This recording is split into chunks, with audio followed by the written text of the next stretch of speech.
Draguignan est un carrefour entre le Verdon et la Méditerranée. Draguignan est un carrefour entre l'aire aixoise et l'Italie, entre la basse vallée du Rhône et l'Italie. Il était grand temps de faire un événement.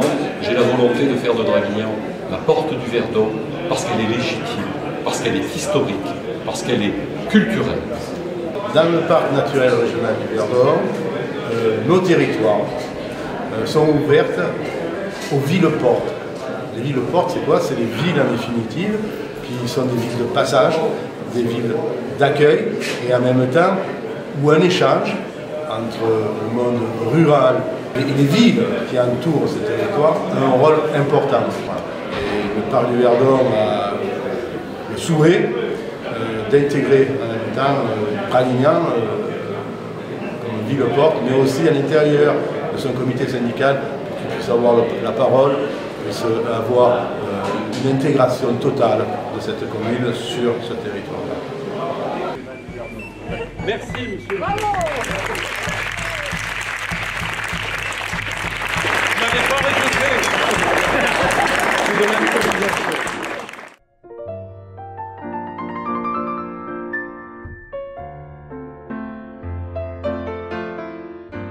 Bien, mesdames, messieurs, merci à notre partenaire CGR de projeter ce film secret. Et vous savez que c'est un vœu pieux que nous avions depuis quelques années pour que Draguignan soit port du Verdon. C'est chose faite quasiment grâce à notre ami Bernard Tapp, monsieur le président du parc naturel régional du Verdon. Aujourd'hui, c'est vrai que c'est une journée exceptionnelle. Toute la journée était ensemble pour l'inauguration de diverses manifestations.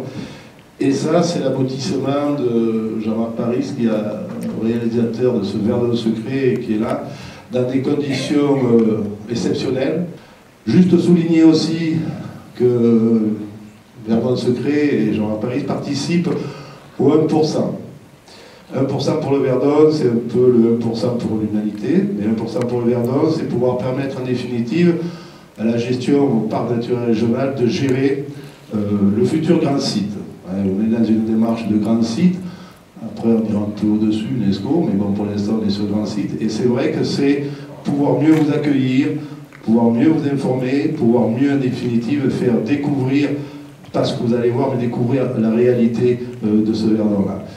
Voilà, nous avons donc lancé ce film, Verdon secret, avec François Bertrand, le réalisateur que vous avez vu, William Michel qui est ici, et sans qui on n'aurait vraiment pas pu faire ce film, parce qu'elle est tournée, il faut imaginer ce que c'est, elle est tournée dans ce canyon, ça veut dire une équipe de 25-30 personnes pendant pratiquement un mois au fond du canyon. C'est 2 tonnes de matériel sur 3 rafts qui descendent. Oui, comme disait Jean-Marc, en fait c'est une aventure qui a commencé quasiment 2 ans avant le tournage, parce qu'il fallait quand même réfléchir à beaucoup de choses avant de se lancer dans cette aventure. Pour ma part, j'étais prêt à attendre même 10 ans pour aller tourner parce que ça représentait une espèce de rêve. Je suis kayakiste et spéléologue, donc du coup aller faire la première descente, tourner la première descente de Martel en 3D, c'était juste un rêve.